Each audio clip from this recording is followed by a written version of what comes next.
Bonjour à tous. Bonjour.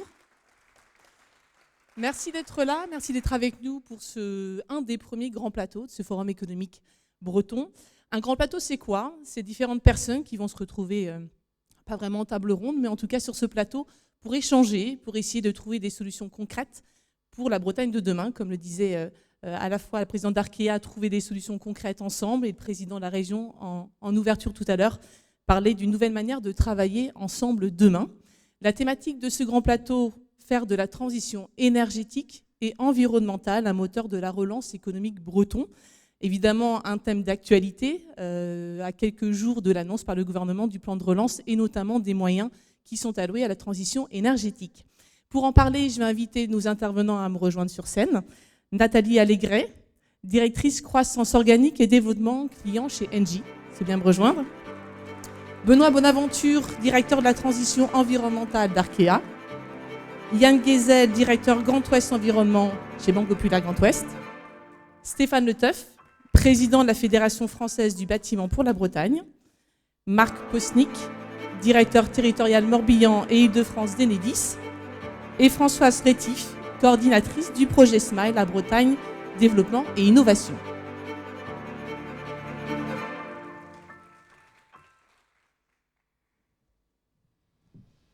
Il nous manque quelqu'un. Non, c'est parfait. Installez-vous.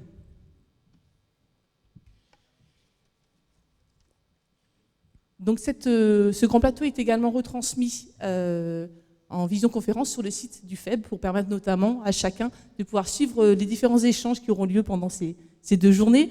Mesdames, Messieurs, merci. Merci d'être avec moi pour animer ce grand plateau. Alors, faire de la transition énergétique et environnementale un moteur de la relance économique bretonne, je le disais en préambule, un vaste sujet. Le gouvernement a annoncé un plan de 30 milliards pour financer la relance et la transition écologique avec 3 axes, le transport, le bâtiment et l'agriculture. J'ai envie de commencer avec vous, Stéphane Le Teuf, président de la Fédération Bretagne du bâtiment. Je suppose qu'un plan comme celui-là, c'était ce que vous attendiez?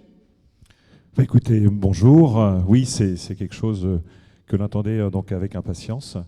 Avec quelques semaines de retard, nous avions donc émis au niveau de la Fédération française du bâtiment donc quelques modèles économiques, et on voit que donc le gouvernement donc nous a suivis sur pas mal donc de sujets.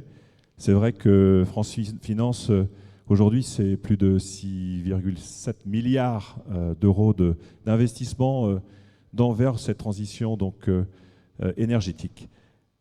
Alors c'est vrai que si ces 6,7 milliards vont pouvoir faire travailler l'ensemble des entreprises, et quand je dis l'ensemble, c'est-à-dire les petites et les grandes entreprises, 2 milliards vont être tournés vers les particuliers. Et ça c'est vraiment donc important. Les particuliers qui aujourd'hui, il y avait seulement donc les foyers modestes, les revenus modestes et très modestes qui pouvaient donc bénéficier donc de ces aides. Là, c'est l'ensemble des Français. Et ça, c'est quelque chose qui est important parce que c'était, bien sûr, dans les plus gros donc, revenus qu'il y pouvait avoir de gros investissements et surtout donc, aller chercher donc, la rénovation globale. Et ça, c'est qui manquait sur le marché. On peut dire qu'on a bricolé. Ça fait des années qu'on bricole. On veut me couper, non? Voilà, c'est bon. Donc on bricole un petit peu donc, sur tous ces éléments de travaux sur le territoire avec des produits qui étaient donc mis en place. Après on retire, on met des fenêtres, on peut mettre les chaudières, etc., etc. Maintenant voilà, le gouvernement, je crois, a pris pleine mesure de ce projet. On va même chercher donc les propriétaires bailleurs. Donc ça aussi, c'est quelque chose qui était demandé donc par la Fédération du bâtiment. Donc voilà, maintenant, on n'oublie pas bien sûr tous les travaux qui vont être nombreux sur le niveau public, donc tout ce qui est EHPAD, hôpital, bâtiment administratif, donc c'est plus de 4 milliards. Un petit peu aussi dans les logements sociaux, parce que là aussi, il y a un gros travail à faire sur ces bâtiments. Mais au-delà de ça, c'est ce qui nous bloque un petit peu, c'est c'est la partie neuf, logement neuf. Ça c'est un petit peu notre souci, parce que le logement neuf aussi, c'est des économies d'énergie. On a aujourd'hui des bâtiments très très performants sur le neuf, et là, il manque quelque chose. Donc, on n'a pas fini notre travail avec le gouvernement. Merci, Monsieur Le Teuf. Benoît Bonaventure, j'ai envie de me tourner vers vous. Vous êtes directeur de la transition environnementale d'Arkea, une nouvelle direction qui vient de se mettre en place. Monsieur Le Teuf parlait des collectivités publiques et notamment de pouvoir travailler avec elles sur la transition énergétique. C'est quelque chose que vous faites déjà au quotidien. Oui, alors d'abord en préambule, je voulais remercier les organisateurs du FEB d'avoir maintenu cette manifestation, parce que c'est toujours d'abord intéressant, et de voir autant de personnes réunies autour d'un même objectif qui est finalement de relancer la Bretagne. Et je crois, comme le disaient tout à l'heure les intervenants en plénière, il faut absolument la jouer collectif. Ce que je note, je répondrai à votre question sur la partie notamment plan de relance, c'est qu'elle est basée sur l'économie verte. Et si on prend juste les fondamentaux et la sémantique sur l'économie verte, il y a des éléments extrêmement importants. D'abord, c'est de concourir à plus d'emplois induits par cette trajectoire. C'est également d'inciter plus de production et de consommation différentes. Et puis, c'est de changer le système, la valeur, notamment la valeur économique des choses, et j'y reviendrai tout à l'heure. Parce que finalement, cette économie verte et ce plan de relance, il va toucher différents secteurs. Et notamment pour contribuer à la préservation de la biodiversité, au capital naturel, et donc au développement également des énergies renouvelables.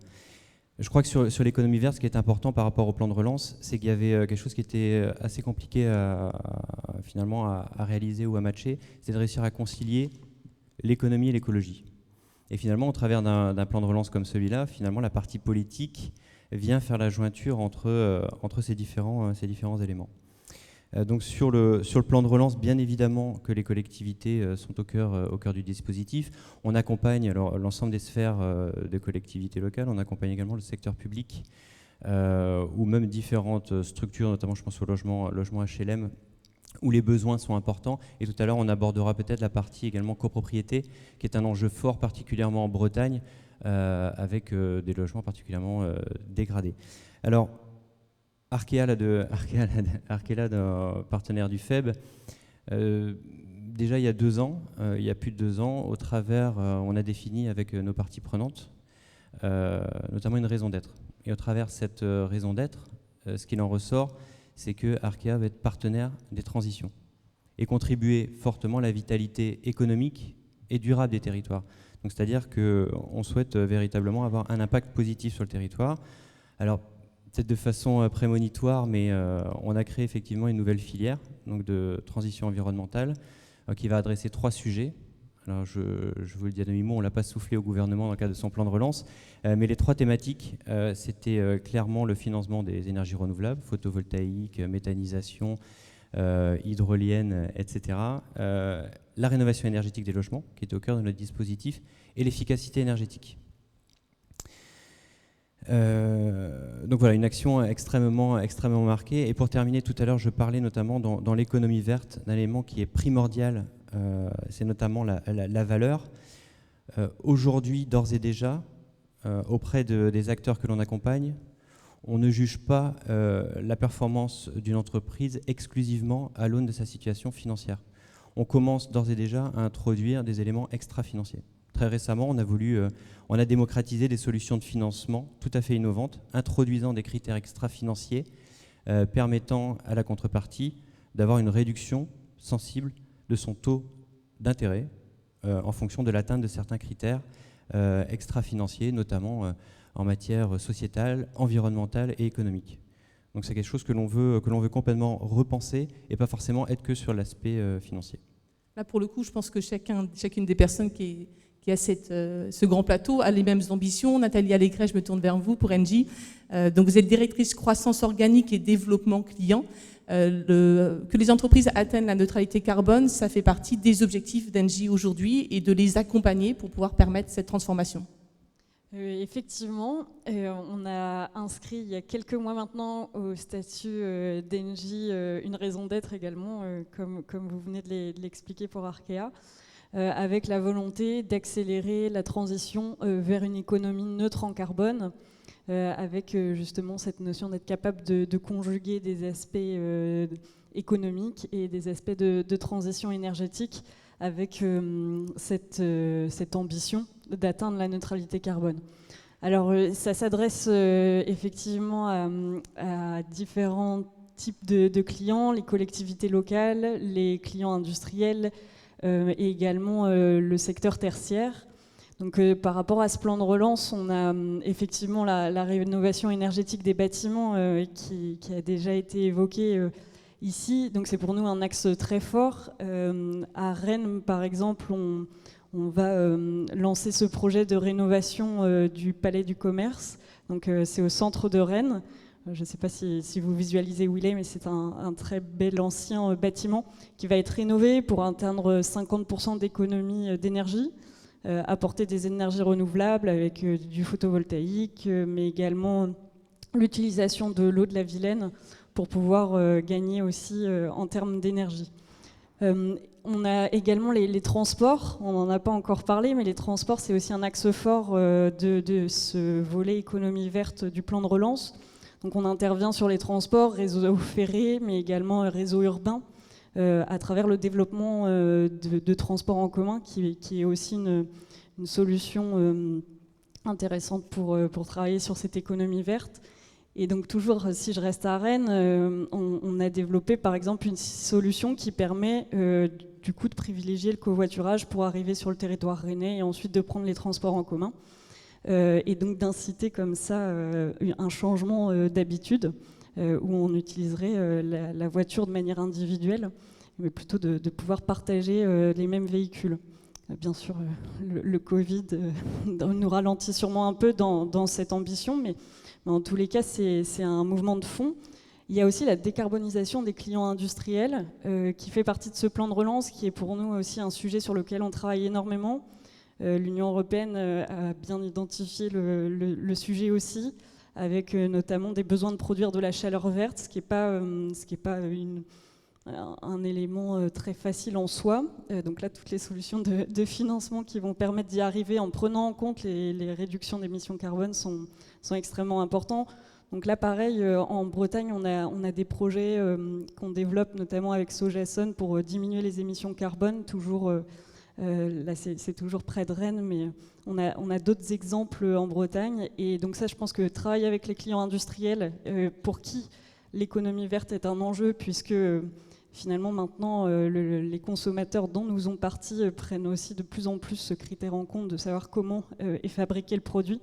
Donc ça, c'est un élément très important. Et puis enfin, l'hydrogène, qui fait partie de ce plan de relance, sur lequel on passe un cap en termes d'investissement, puisque maintenant on parle de 2 milliards d'investissements, là où avant on était plutôt sur 100 millions d'euros. Donc là, on pense pouvoir changer d'échelle. Et donc pareil, là, en Bretagne, à Vannes, on a un projet avec Michelin de développer des stations, dont une station pour le grand public qui sera alimentée en hydrogène. Donc là, pour la mobilité aussi, c'est un vecteur important. On parlera effectivement un peu après des différentes énergies et celles qui sont aujourd'hui développées, celles qui seront à développer, et notamment on parlera évidemment de l'hydrogène, parce que la Bretagne a quelque chose à jouer sur cette nouvelle énergie. Je me tourne vers vous, Yann Guézel, directeur Grand Ouest pour BPGO. On parlait justement de financement, donc on peut avoir plein de projets, vouloir une transition énergétique et environnementale, mais sans financement, ça ne fonctionne pas. Là, pour le coup, vous avez possibilité de pouvoir accompagner tous ces projets. Absolument. Oui, en effet. Donc déjà, bonjour à tous. Merci de l'invitation. J'ai envie de dire pour commencer que, un peu ironiquement, nous, on n'a pas attendu. On n'a pas attendu la crise sanitaire et les discussions actuelles. Et on est très heureux, on est tout à fait content de la convergence des points de vue sur la croissance verte et le développement des énergies, notamment. Nous, c'est vrai que la Banque Populaire, c'est un sujet qui a démarré en 2010, donc avec le label Lucie, avec toute une stratégie RSE. Donc ça a pris racine déjà il y a 10 ans. Et voilà. Et donc nous, aujourd'hui, maintenant, on est dans une certaine maturité du financement des énergies renouvelables, notamment, bien sûr, l'éolien, le solaire Et le biométhane, on pourra en reparler d'ailleurs du biométhane, parce que je vous donne un chiffre, ça représente aussi 2 milliards d'investissements dans le Grand Ouest. Donc nous, on est très impliqués dans cette filière-là, dans les stations bio-GNV. Après, on va y revenir, mais je crois qu'aujourd'hui, il y a l'intervention de l'État, et sur les énergies renouvelables, je crois que le job a été largement enclenché, et ça continue. Le frein qu'il y a aujourd'hui, me semble-t-il, c'est beaucoup de difficultés réglementaires qui malheureusement font traîner beaucoup les projets, associés aussi à des opposants, à des recours qui sont de plus en plus nombreux sur les projets et qui sont... bon, nous, on n'a pas à commenter ces sujets-là. On constate et on essaie de faciliter les financements malgré tout, mais on s'aperçoit quand même qu'il y a un certain nombre de recours qui interviennent sur de nombreux projets, en particulier en Bretagne, et qui nous pénalisent, nous, parce que, surtout les porteurs de projets, mais nous, on ne peut pas intervenir. C'est difficile d'intervenir, même si les recours, entre guillemets, ne pèsent pas beaucoup sur le plan juridique, et qui, de toute manière, sont un peu voués à l'échec. C'est effectivement ce qu'en ayant eu chacun en ligne pour préparer ces grands plateaux, tout le monde a bien conscience que la transition énergétique et environnementale ne peut avoir de sens que si le citoyen s'empare aussi de cette notion et que les projets doivent être faits avec le citoyen. Pour ça, je me tourne vers vous, Françoise Rétif. Vous êtes coordinatrice du projet SMILE à Bretagne Développement et Innovation. Le projet SMILE, si j'ai bien compris, le principe, c'est d'essayer de faire en sorte que la production soit adaptée à la consommation. Il y a donc 74 projets qui sont menés sur ce projet SMILE. Est-ce que vous pouvez nous en dire un peu plus ? Oui, donc SMILE, c'est un projet collaboratif qui regroupe actuellement un peu plus de 300 adhérents sur les territoires Bretagne et Pays de la Loire, majoritairement. C'est un sujet qui vise à déployer des solutions de smart grid au sens de système énergétique intelligent. Donc voilà, le pilotage, la gestion, la maîtrise de la consommation. C'est un sujet transition énergétique et qui peut se déployer aux transitions environnementales et qui rejoint les enjeux majeurs de transition qu'au sein de Bretagne Développement et Innovation, on accompagne aux côtés de la région. Voilà, c'est transition énergétique, environnementale, transition également en termes de modèle de croissance. Donc on a un rôle clé pour impliquer les entreprises, notamment les PME, PMI, et faire le lien avec les territoires, avec les autres acteurs. Voilà, on travaille avec les grandes entreprises, les acteurs de la finance, les gestionnaires de réseau. Et dans SMILE, notamment, on a ce rôle en fait, de mise en relation, d'accompagner à l'émergence, de répondre aux besoins des porteurs de projets. Donc en effet, pour l'instant, jusqu'à maintenant, il y a eu 74 projets homologués, répondant à un certain nombre de critères, et la moitié ont déjà été mis en place et ont des retombées actuellement. Donc Enedis, Marc Postnik, je vais vers vous maintenant. Du coup, vous êtes partenaire, je crois, du projet SMILE. Est-ce que pour vous, chez Enedis, on part du principe que la relance économique, elle ne peut fonctionner que par transition énergétique et développement durable ? Tout à fait. Et bonjour à tous. Merci pour ce forum qui est une très belle initiative. En fait, le réseau, il est au cœur en fait, de cette transition écologique. J'irais... parce que quand on regarde un petit peu tous les changements qu'il va y avoir, moi je dis souvent, on va changer d'air, on va changer d'air et on va changer d'air. Et vous allez me dire, il a dit 3 fois la même chose. Non, on va changer d'air en fait, parce que il y a toute cette problématique des gaz à effet de serre.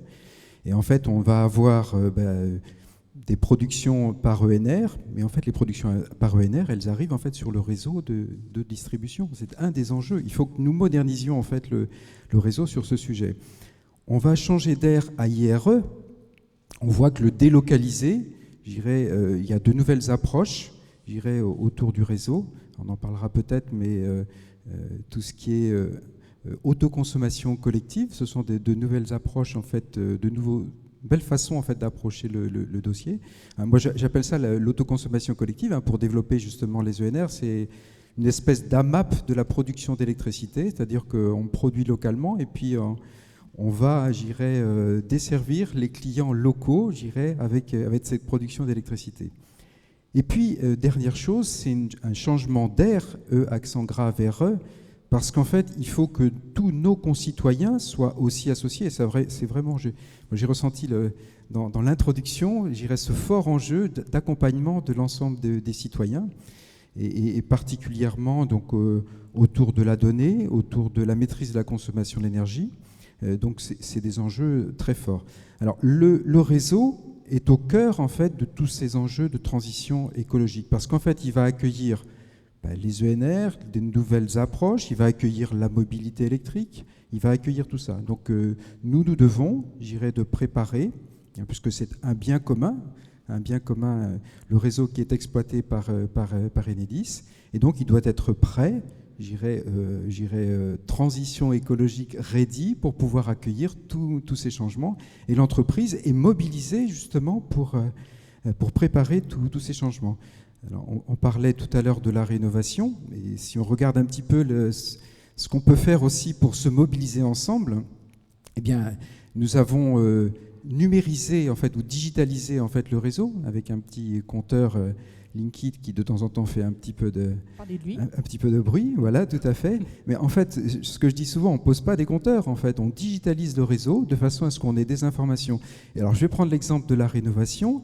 Eh bien, au travers de ce compteur, c'est une façon d'avoir des informations et de pouvoir cibler les actions de rénovation alors, bien sûr, avec tout dans le respect de la confidentialité, des informations commercialement sensibles, mais on met à disposition, je dirais, des collectivités et qui permettront après de cibler un certain nombre d'actions. Voilà. Donc c'est des exemples très, très concrets de ce qu'on peut commencer à faire, mettre à disposition un certain nombre d'informations, parce que la donnée, on l'a bien dit que c'est le carburant de l'industrie du futur. Qu'est-ce que c'est la donnée? En fait, c'est de l'expérience qu'on acquiert, en fait, et qu'on va mettre à disposition, toujours moyennant, en fait, tout ce qui est respect en fait, de la protection de la donnée, mais on va le mettre à disposition d'un certain nombre d'organismes, et ils vont pouvoir cibler les actions, parce que c'est aussi ça qu'il faut mettre en place. C'est une synergie entre les différents acteurs, vous parliez de rénovation tout à l'heure, mais va falloir trouver les cibles les plus pertinentes pour aller rénover en fait, sur le territoire. Oui, parce que ce qui est intéressant d'évoquer ça sur le territoire comme la Bretagne, c'est qu'on se rend compte que pour la transition énergétique et environnementale, on ne va pas se mentir, ça fait des années qu'on en parle, et que notamment sur des projets comme Smile, on en parle, on met des gens autour d'une table, et puis on a quand même du mal à faire en sorte que ça aboutisse. Donc qu'est-ce qui va faire qu'aujourd'hui, on va vraiment pouvoir aboutir concrètement? Je me tourne vers vous, Stéphane Le Teuf. Justement, Monsieur Postic parlait de rénovation. Aujourd'hui, il va falloir que, un peu comme on est sur ce grand plateau, que chacun, que vous, en tant qu'acteur du bâtiment, alliez rencontrer à la fois les financiers, à la fois, je dirais, le monsieur qui prend les tuyaux, qui est Enedis. Il va falloir que tout le monde se mette ensemble autour d'une table pour pouvoir faire avancer concrètement cette transition. Alors cette transition aussi, et je le rappelle, même si elle est donc au niveau du terrain, elle est aussi dans nos entreprises. Et je rebondis, c'est vrai, sur la partie RSE aussi. Donc dans le bâtiment, on est prêt. Alors j'entends que les banquiers maintenant vont aussi peut-être nous coter sur ce côté social, et on n'attend que ça. Nous, dans le bâtiment, on est prêts. On sait très bien que les appels d'offres, nos futurs appels d'offres publics, auront sûrement aussi des notions donc RSE. Et donc à la Fédération du bâtiment, on a décidé donc d'y aller fortement, en incitant donc nos différentes entreprises à le faire, même si de nombreuses entreprises le font sans le savoir.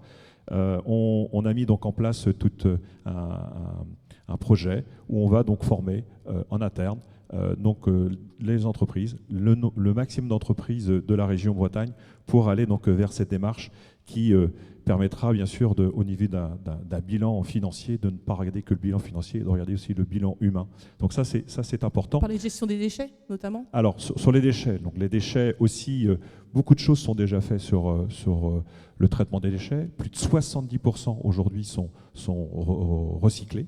Donc on a encore des efforts à faire, c'est sûr, mais il y a déjà beaucoup de choses. Et je veux juste revenir un petit peu aussi sur la gaz à effet de serre, parce qu'il faut aussi ramener peut-être un tout petit peu par rapport à cette pollution au niveau international. Et bien rappeler que la Bretagne représente 0,05 de gaz à effet de serre. Donc oui, on a encore des efforts à faire. Il faudra peut-être aussi bien regarder sur quoi on doit travailler, peut-être des priorités. Il faudra aller nous accompagner parce que ça va être compliqué aussi de faire cette rénovation énergétique.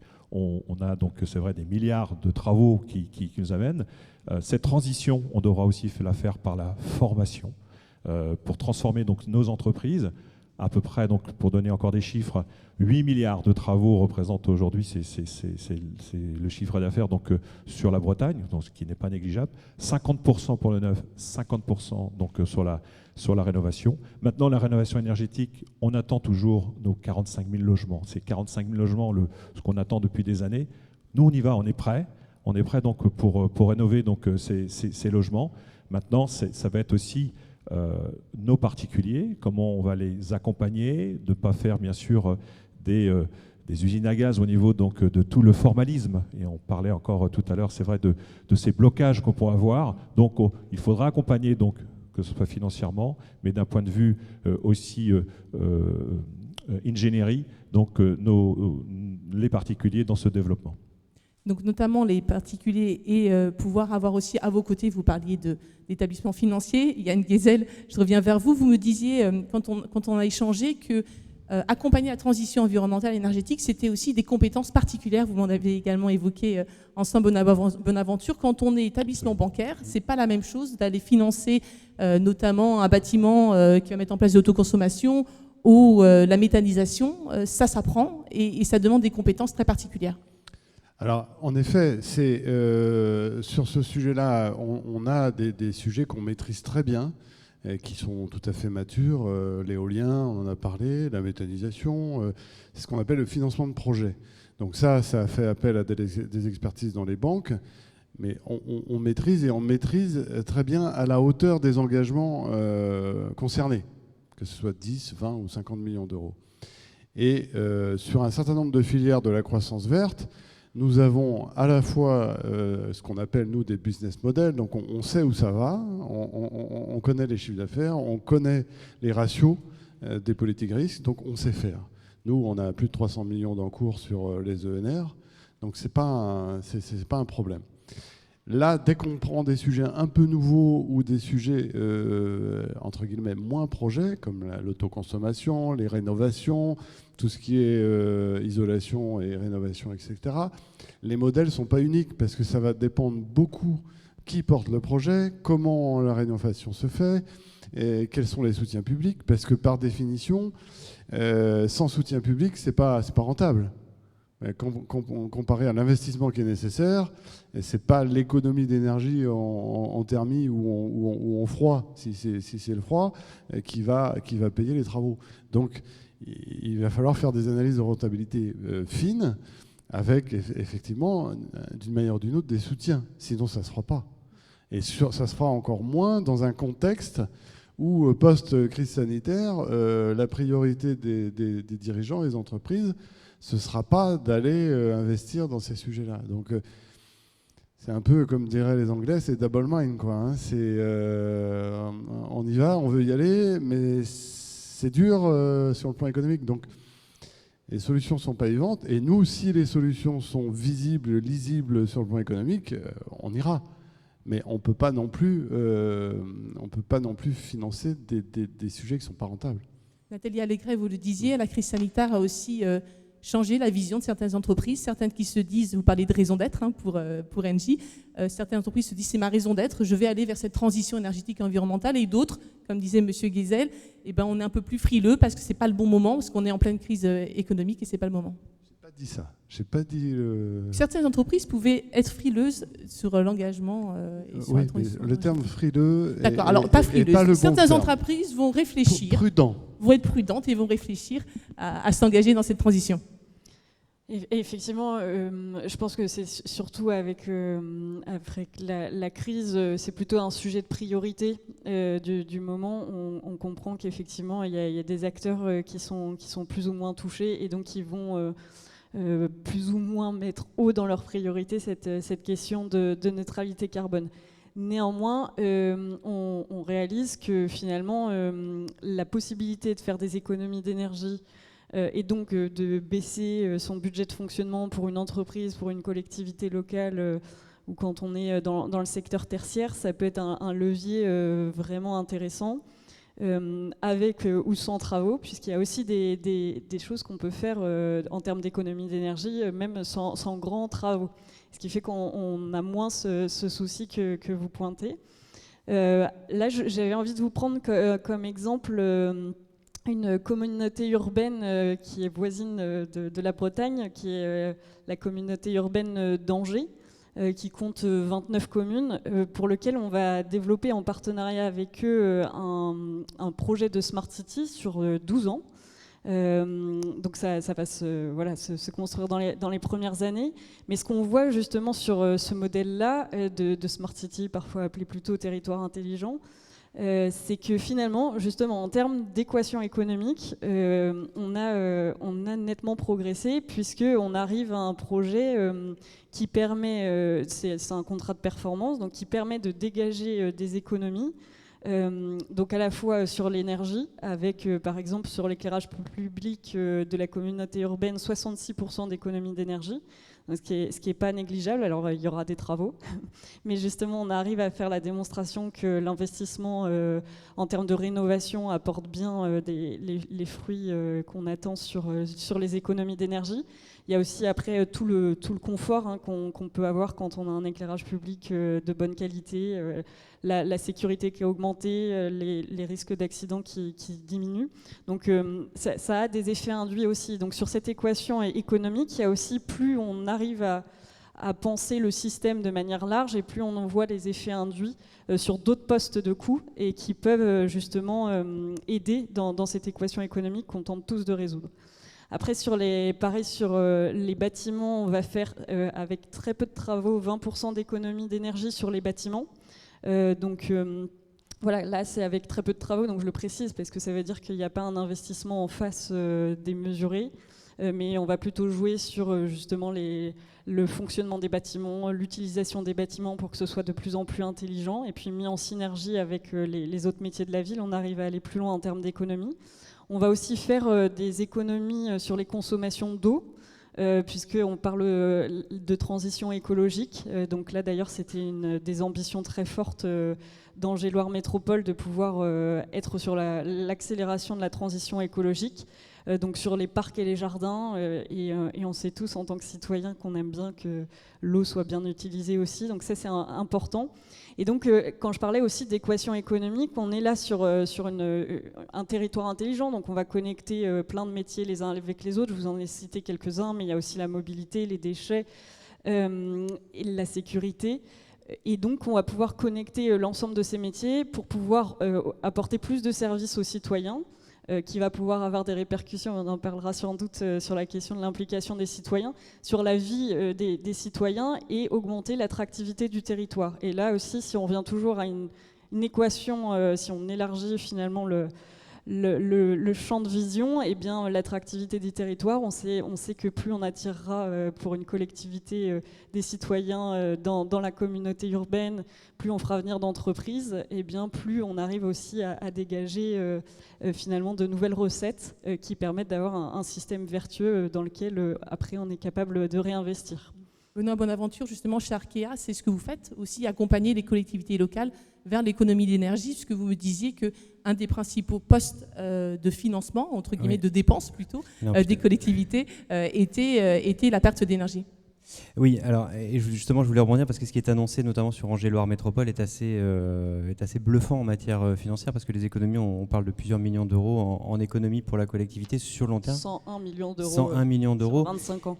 Et alors, ce qui réjouit le secteur bancaire depuis quelques années, c'est que finalement, un des postes de dépenses, c'est pas le poste financier après les emplois dans une collectivité locale, c'est pas la partie financière qui pèse aujourd'hui en second poste, mais la partie notamment énergétique est un poste en charge de fonctionnement pour une collectivité qui est extrêmement important. Donc les enjeux, ils sont colossaux. Je prends l'exemple de groupes scolaires, par exemple. Peu importe l'échelon, qu'on soit au niveau régional, départemental, métropolitain ou communal, chaque fois qu'on rencontre des élus, la préoccupation majeure, c'est la rénovation énergétique de leur groupe scolaire. Après, Est-ce qu'on rentre dans une dimension de rentabilité? Il faut juste changer un tout petit peu la matrice également et le regard, parce que ce soit de la rénovation énergétique dans de la copropriété ou que ce soit la rénovation énergétique de groupes scolaires, avant toute chose, si on prend l'humain au centre, c'est de retrouver du confort. De retrouver du confort d'utilisation de son logement, au même titre que dans l'industrie. Quand on décarbone l'industrie, l'idée, en changeant un moteur d'une machine, c'est de retrouver plus de confort pour l'ouvrier. Donc ça, c'est un élément effectivement important. Après, effectivement, les attentes des citoyens, elles seront différentes sur la rénovation énergétique. Ça va être de retrouver du confort. Si on veut concilier la fin de mois avec la fin du monde, des verbiages qu'on a entendus récemment, certains, ça va être de diminuer la consommation énergétique, la facture fin de mois, mais il y a aussi une optique patrimoniale derrière, de rénover son logement. Par rapport aux aides, et je crois que ce qui est hyper important aussi, c'est de stabiliser les dispositifs. Stabiliser vraiment dans le temps, à la fois aussi la fiscalité pour rendre encore plus clair. Et puis un élément, je crois, qui est partagé aussi par les confrères, notamment dans le secteur bancaire, c'est un choc de simplification, notamment administratif. Si on veut vraiment aller plus loin, mais on y viendra peut-être tout à l'heure, plus tard, sur comment impliquer les citoyens. Et puis vous me posez la question directement sur les collectivités locales.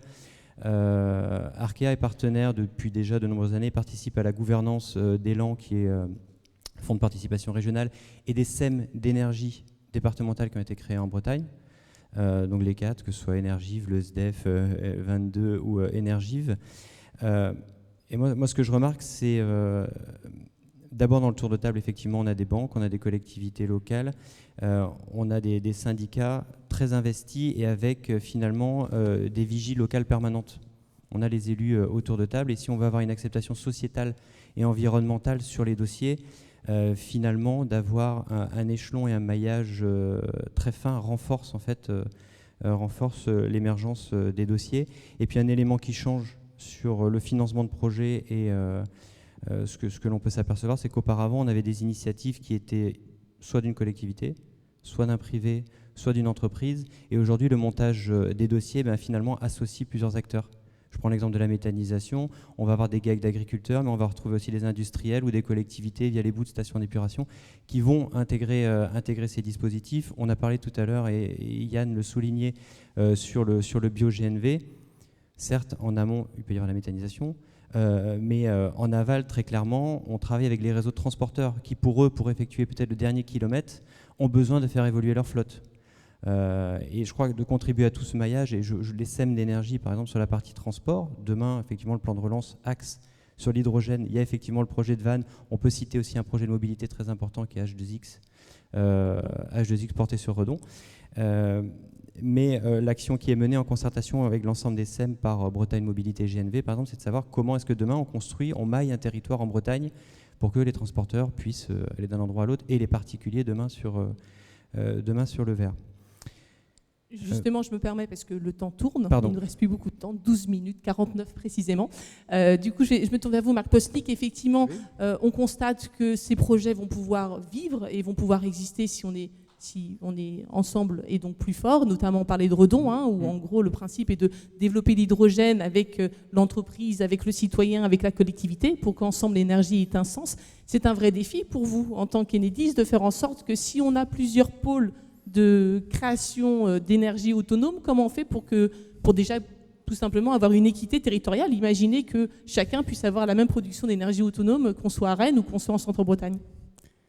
C'est l'enjeu justement du réseau, d'accueillir en fait toutes ces nouvelles initiatives, comme je parlais tout à l'heure en fait de ces nouveaux modèles qu'on va voir apparaître. Alors c'est pas simplement que les nouveaux modèles, on a parlé de la mobilité électrique, on en a parlé un petit peu, de l'autoconsommation collective, la production. Il faut savoir que c'est déjà une réalité sur le réseau, puisqu'il y a plus de 20 000 producteurs sur le réseau. Et notre enjeu pour nous, en fait, c'est de pouvoir les accueillir, donc dans les meilleures conditions, et d'anticiper en fait sur ces conditions. Alors moi, je voudrais rajouter une petite chose quand même, parce qu'autour du citoyen, je ne sais pas si je peux me permettre. Mais je vous en prie, on allait aller sur le citoyen. Oui, donc magnifique transition, voilà. Monsieur Postnik, je vous remercie. Je pense qu'il y a on a parlé des entreprises de la rénovation, mais il y a toute une partie dans le changement d'air qu'on est en train de vivre, c'est l'accompagnement de nos concitoyens. Alors, et je voudrais juste citer comme exemple donc un projet qu'on a eu, alors, qui est terminé maintenant, mais qui s'appelait Solène, donc autour de Lorient Agglomération, et qui avait pour but justement d'accompagner nos concitoyens dans ces transitions, et en particulier autour des économies d'énergie. Et je trouve que c'est important. C'est peut-être un des volets les plus compliqués à mettre en œuvre en fait, sur le territoire. Il y avait 12 partenaires, je dirais, sur ce sujet. Donc, c'est 1000 familles qui ont testé le dispositif, des sujets donc, autour des économies d'énergie, la collecte aussi d'informations, comment est-ce qu'on met à disposition ces informations pour nos concitoyens. Il y avait un volet aussi autour de la sécurisation de l'alimentation électrique qui était plus propre à Enedis. Et on a testé, donc, au travers de ce dispositif, des animations collectives, du coaching individuel, la mise à disposition d'informations via de la domotique, voilà, pour essayer d'en déterminer quelques enseignements. Alors, si j'avais quelques enseignements, j'irais, et là, c'est les partenaires, donc il y avait la région, bien sûr, des entreprises. On avait Niji ce matin, elle était partenaire en fait de ce projet, bien sûr Enedis, des collectivités, donc un projet vraiment avec, toutes sortes de parties prenantes, des universitaires aussi, et c'est aussi important, des sociologues, donc qui ont permis de savoir. Et si on regarde un petit peu les enseignements, et c'est pour ça que je pense que c'est extrêmement important de travailler sur ces sujets. Donc les économies sont là, quand on accompagne les gens, de l'ordre alors, les études l'ont montré, mais de quelques pourcents jusqu'à 6-7%. En fait, on a montré aussi que le soutien humain et technologique était vraiment complémentaire. Donc, et je pense qu'il faut penser, en fait, ces deux choses. Et puis, il y a un dernier enseignement important, et je pense qu'il faudra aussi continuer à porter, en fait, cet accompagnement de concitoyens, et que nous a appris le projet Solène, c'est qu'il fallait arrêter de faire pour les expérimentateurs, mais avec les expérimentateurs. Parce que, alors, Alouen, qui est l'agence locale de l'énergie, donc qui a mené aussi ce projet donc avec Enedis, maintenant organise en fait tous ces ateliers, ces animations avec nos concitoyens. Donc il y a vraiment emmené en fait aussi tous nos concitoyens dans cette dynamique. Françoise Restif, bravo. Vous avez quelqu'un qui est d'accord avec vous dans la salle. Merci. Françoise Restif, justement, avec le projet Smile, c'est ce que vous avez parfaitement constaté aussi depuis plusieurs années, qu'il faut vraiment que le citoyen, on parlait de l'autoconsommation, c'est-à-dire il est directement impliqué dans ce type de fonctionnement. Est-ce que c'est une des clés de la réussite ? Oui, tout à fait. C'est vrai que dans Smile, on s'appuie aussi sur les enseignements des projets précédents et sur également les exemples de projets en cours. C'est essentiel de co-construire avec le citoyen, avec l'usager, de ne pas apporter une solution sur étagère en disant on a imaginé la meilleure chose possible, regardez comme c'est bien. Surtout quand c'est un peu complexe, il y a toujours les primos, enfin ceux qui ont un intérêt pour la technologie, pour les nouvelles choses, pour la transition énergétique. Mais il faut savoir toucher tout le monde, tous les consommateurs, les citoyens, et c'est vraiment là qu'est l'enjeu. On parlait tout à l'heure des collectivités, elles ont aussi un rôle à jouer. Les collectivités rassurent, peuvent relier, donner de l'information. On a vu dans Smile des grandes métropoles au début, Rennes, Nantes, Brest, les agglomérations, Saint-Malo, Lorient. Et de plus en plus, on voit des petites collectivités, parfois en zone rurale, voire des mairies qui sont intéressées par les sujets, qui demandent des exemples de choses qui se font ailleurs, qui peuvent porter leurs projets ou accueillir des projets d'entreprise. Et c'est vrai que sur, par exemple, l'autoconsommation collective, ils ont un rôle aussi pour être moteurs des acteurs locaux. Et ensuite, on peut aussi les aider justement en mobilisant des expertises, des universitaires ou bien les agences locales d'énergie, qui peut les accompagner, qui peut aider, à mettre en relation avec les acteurs clés aussi, pour faire le lien avec la relance économique. Avoir l'enjeu de transition énergétique et croissance verte, que ça permette de créer de l'activité et de l'emploi sur les territoires. Oui, merci beaucoup de parler de l'emploi. Justement, Stéphane Lezoff, on l'évoquait ensemble, évidemment, ces 30 milliards qui vont être mis pour la transition énergétique. On peut imaginer que ça va créer de l'emploi, notamment dans votre secteur, dans le bâtiment. Et puis, question sur l'emploi, et puis petite relance également sur le citoyen. On sait que la rénovation thermique n'est pas nouvelle. Il y a déjà eu plusieurs fois des aides gouvernementales, mais le citoyen, le particulier, ne s'est pas emparé de ça. Donc, comment faire pour que cette fois-ci, il s'en empare ? Alors le bâtiment représente 60 000 emplois sur notre territoire. Alors on a déjà de bonnes nouvelles vis-à-vis de nos apprentis. Parce que ça, c'était aussi la crainte pour renouveler et compléter donc, les effectifs de nos entreprises. Donc, on va faire une entrée positive pour l'année prochaine. Donc, ça, c'est très bien donc, sur l'ensemble de nos CFA, sur le 4 départements. Et tous les efforts qui ont été faits. Alors, c'est vrai que le gouvernement a mis le paquet pour pouvoir recruter, mais je crois que d'abord, avant que pour les entreprises recrutent, il faut quand même avoir du boulot. Donc c'est ce qui est le cas. Donc on a la chance sur le territoire d'avoir de nombreuses entreprises, et par rapport à cette crise qui est en cours, nous, notre chiffre d'affaires, il a été décalé. Donc on a aussi sur le territoire donc, un certain nombre de projets, et ça, c'est de bon augure pour le futur.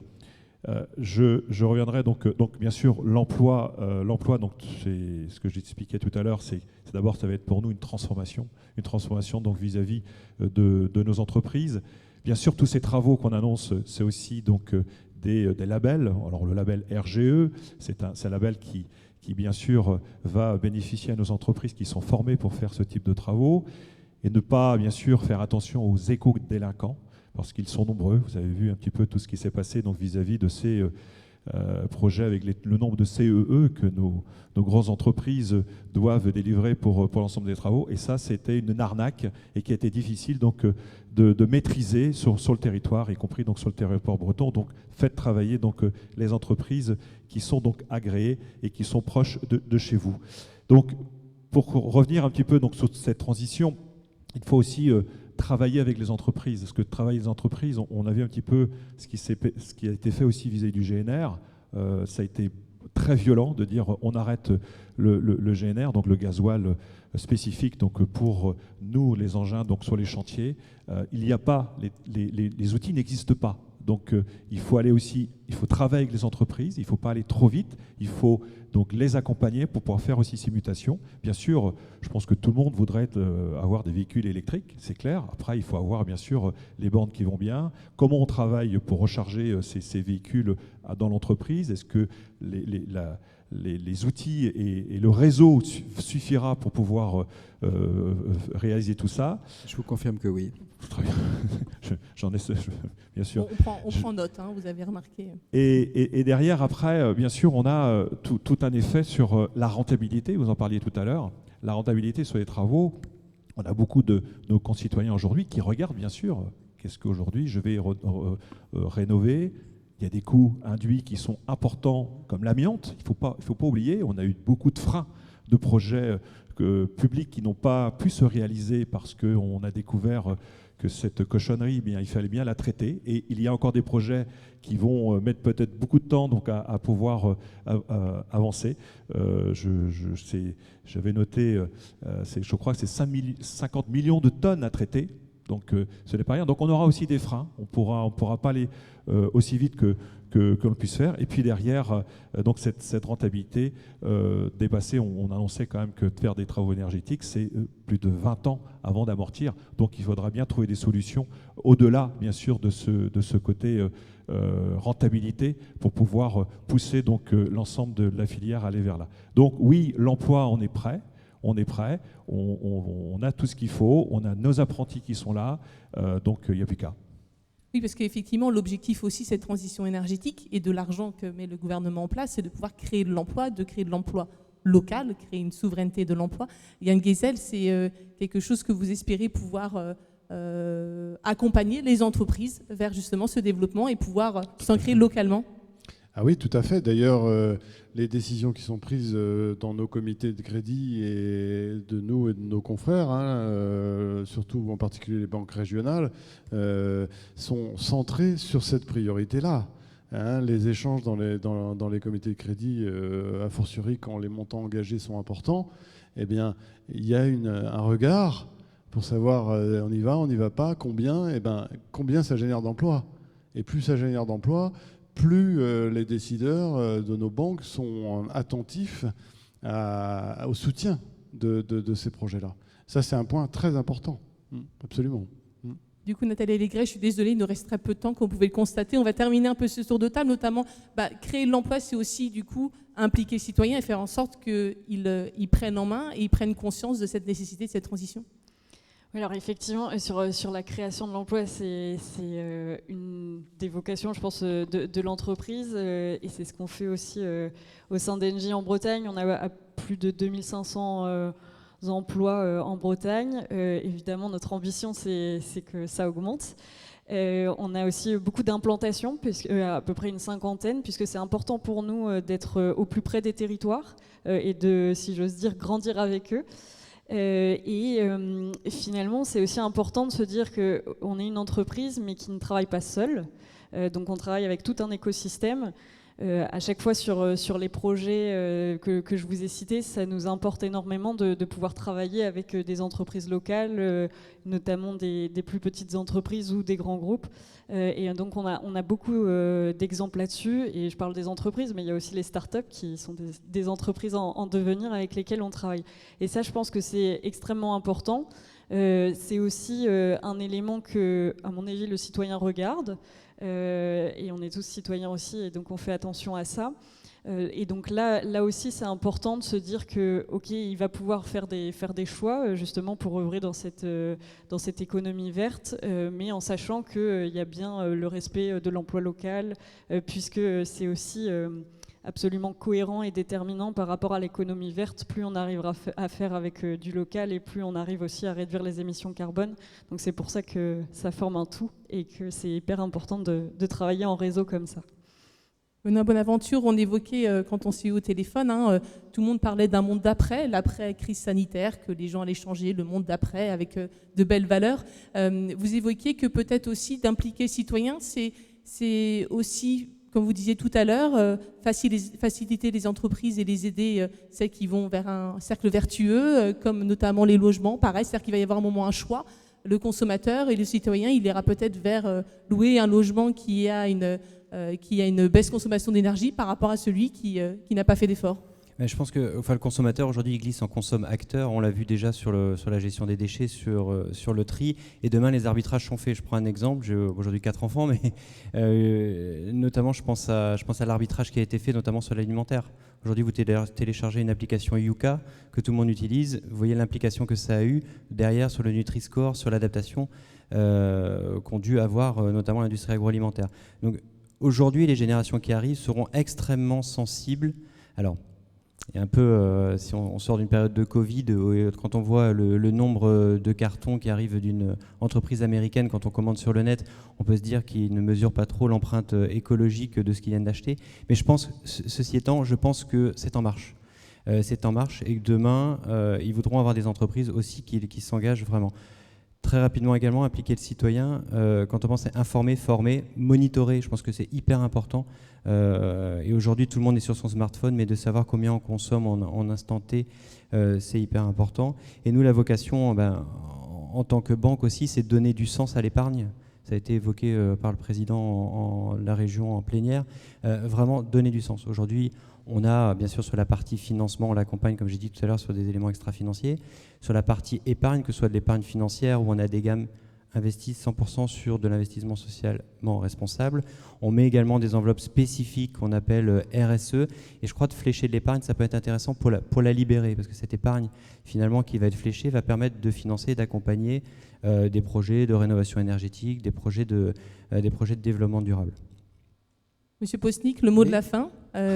Si on se revoit dans un an, on espère avoir un forum économique breton numéro 2 en 2021. Est-ce qu'on aura réussi déjà peut-être pas première marche, au moins le premier pas vers cette transition? Je vais terminer par une petite citation, si vous me permettez. Avec plaisir. Qui est extrait de Saint-Exupéry, donc du livre Citadelle. Et je trouve que donc on est au bord de la mer. Et Saint-Exupéry dit « Si tu veux construire un bateau, ne rassemble pas tes hommes et femmes pour leur donner des ordres, pour expliquer chaque détail, pour leur dire où trouver chaque chose. Si tu veux construire un bateau, fais naître dans le cœur de tes hommes et des femmes le désir de la mer. » Voilà. Donc c'est le désir de la mer, le désir de la transition écologique qu'il faut faire naître dans tout le cœur de tous ceux qui sont ici. Voilà. Merci. Merci beaucoup. J'aurais pas fait mieux en conclusion. Merci beaucoup, Monsieur Postnik. Merci à tous. Ce grand plateau est terminé. Effectivement, on a essayé de donner la parole à chacun. 6 intervenants en même pas 1 heure, c'est pas forcément très simple. Mais merci beaucoup. Je pense qu'on a réussi quand même à tirer des enseignements vers cette transition énergétique. Restez à 12h15. Vous avez ici le lab. Donc le lab, ce sont des ateliers participatifs où vous pourrez, pour le coup, échanger directement avec les intervenants. Et le thème, c'est RSE et nouvelle organisation du travail, un nouveau modèle breton. Point d'interrogation. À tout de suite.